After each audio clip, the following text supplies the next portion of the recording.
How does anyone cope with the loss of someone they love, especially when they believe in a God of love and kindness? It's a question that's faced by all of us at some point in life, and it's a question I want to lean into in this short recording. Joel was our second child of 4 and my firstborn son. Joel died on 20th of December 2018, aged just 38 years and 3 months. My name's David Oliver, by the way, author of the book All About Heaven and the companion book All About Grief. And in this new series here on YouTube, I want to talk about grief, mourning and loss, especially for Christians as well as for anybody serving in a church capacity. And in my heart is a longing to comfort those who mourn and to equip those who care. In this very first episode, I thought it would be helpful to share just a little of the story and how I've coped so far with the loss of my son. Just 5 months before his death, in July of that year, Joel had visited our family home in the south of the UK and appeared to be in great health. We spent time together as a family on the water. Joel was chopping down large trees with chainsaws on our property. We were sharing laughter, meals and board games with great joy. During September, he started to get abdominal pains. There was no diagnosis from the family doctor, just reassurance and painkillers gradually in increasing strength. Later, he was sent home from visiting the emergency department with even stronger painkillers.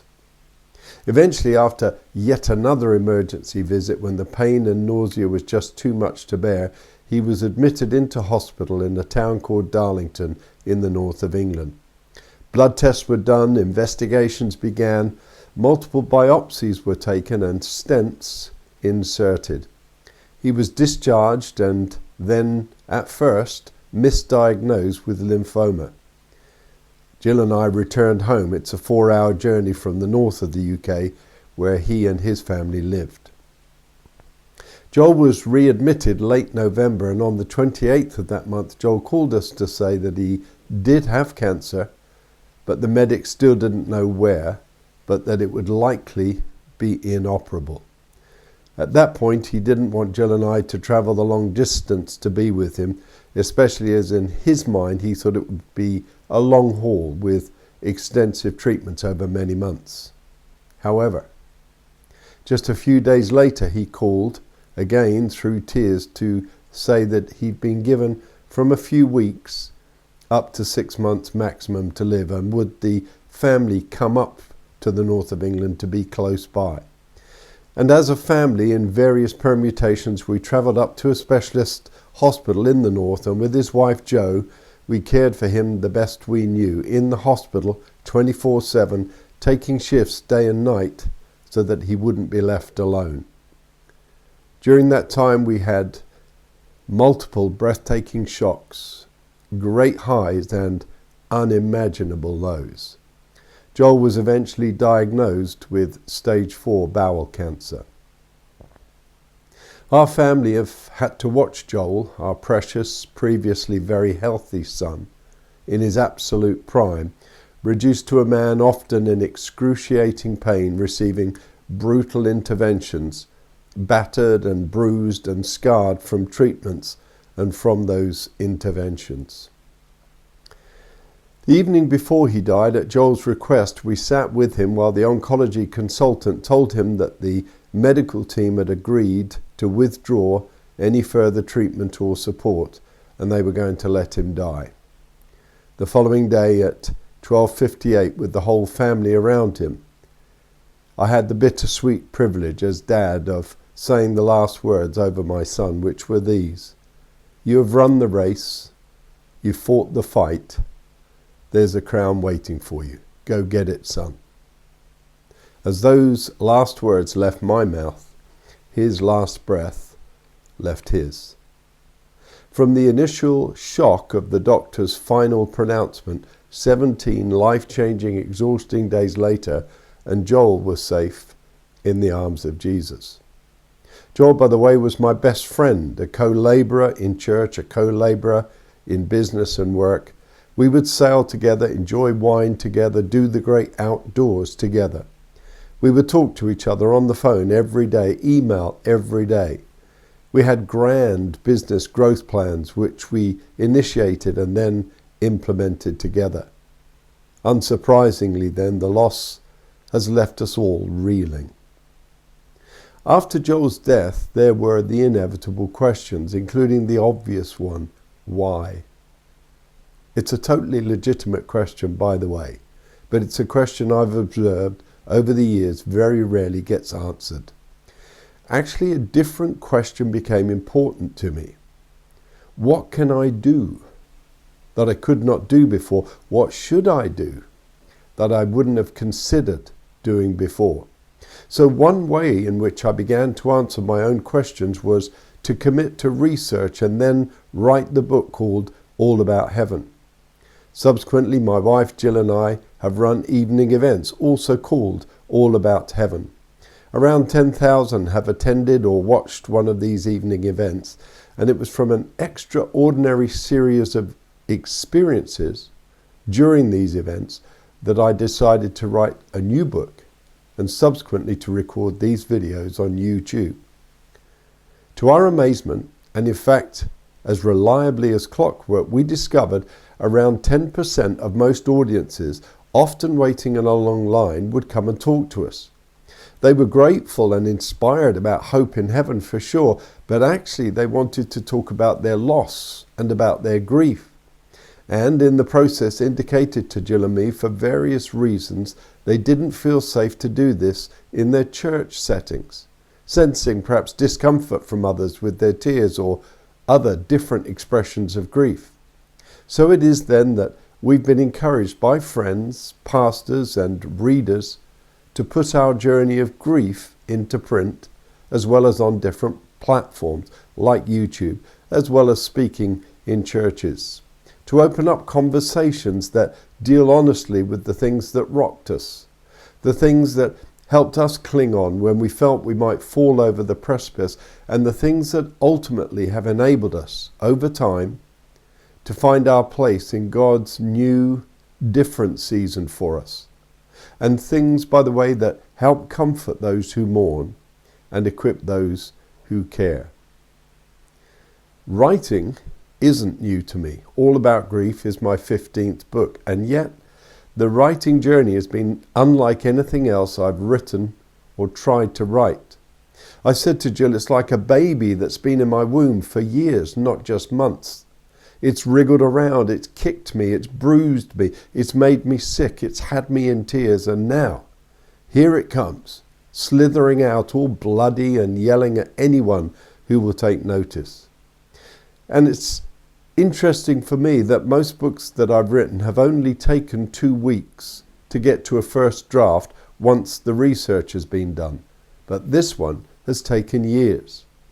I could only manage 2 hours per day and definitely only a few days a week. Why is that? Well, because true grief is attritional, and writing about it is not cathartic, it's quite the reverse. After Joel died, there was a whole range of extreme emotions, and they were off the scale different to anything I'd experienced before.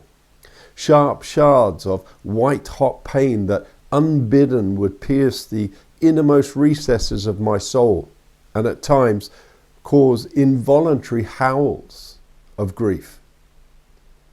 At other times, the emptiness, the loss of all the dreams, all the plans, and above it all, the loss of someone who loved us so deeply and who we loved like crazy. It's 7 years on now. We've had the unwelcome honour and privilege of being initiated as members into the club no one wants to join, walking with God through suffering, death, dying, grief and mourning, and in it all discovering God's hand, God's ways and God's compassion. For those of us that are left behind, grief affects us all, sooner or later, and yet surprises many of us by the sudden waves with which it comes and the intensity and depth of pain that we've never known before, that others, by the way, simply cannot and will not and shouldn't be expected to grasp. Scripture helps by reminding us every heart knows its own grief. In other words, grief is totally different for each of us. In these recordings and in the book All About Grief, we will see how Scripture gives permission to grieve in any way.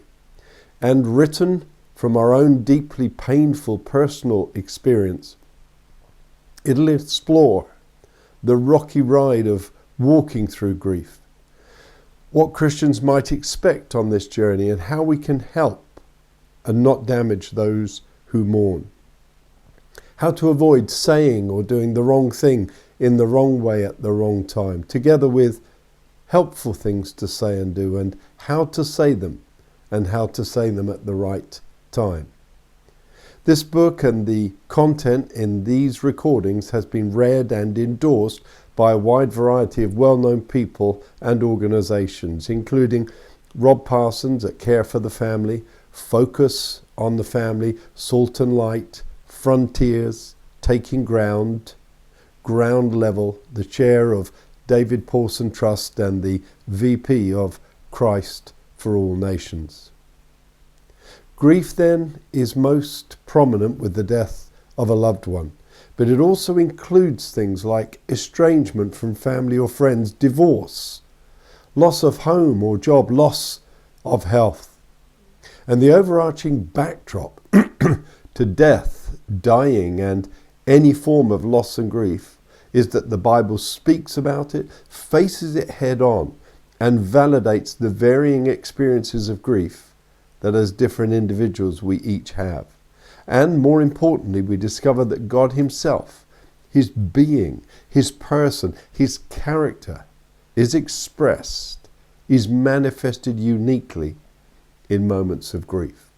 So All About Grief and these videos on this channel explore how we can live through the most debilitating, shocking and dark moments of loss without losing hope.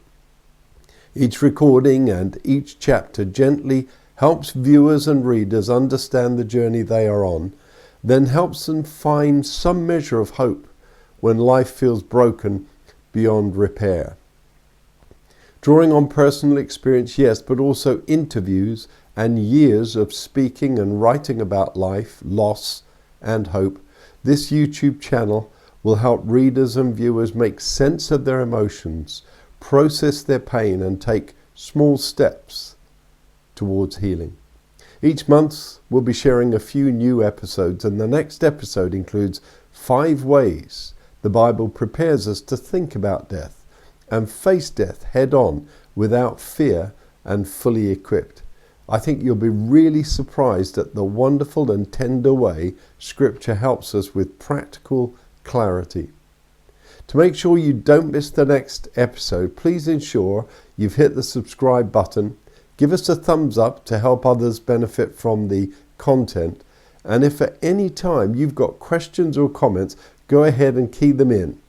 And if you do find the content helpful, would you please consider sharing the link with family, friends, or neighbours. Look forward to seeing you in the next episode.